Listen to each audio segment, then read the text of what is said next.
Ouais, franchement, c'est ouf. Mais en Argentine, il y avait ce resort de malade qui s'est fait noyer par un lac salé en une nuit. L'eau l'a bouffé direct, qu'il restait que de la purée blanche. Villa EPQ1C était le spot avec ses eaux thermales chelous où débarquaient des dizaines de milliers de touristes chaque année, 280 commerces, des hôtels, des théâtres, des restos. Était la folie totale. Mais en 1985, ça s'est mis à tomber des cordes de fou. La digue qui protégeait la ville du lac Lago EPQ1 a pas tenu le coup et elle a pété le 10 novembre. L'eau a déferlé sur la ville à plusieurs mètres par heure. Les habitants avaient juste quelques heures pour se barrer en vitesse. Beaucoup ont réussi à prendre que les papiers et les gosses, laissant leur maison, leur bagnole et tout leur business à la merci de l'eau salée de ouf.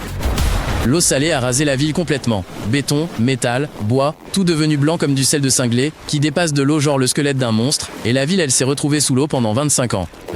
En 2009, l'eau a commencé à se barrer, la ville a ressurgi du lac, mais ce qui est sorti c'est genre un paysage extraterrestre. Des restes blancs bien fuck des bâtiments, des voitures et des arbres, recouverts d'une croûte de sel épaisse de dingue.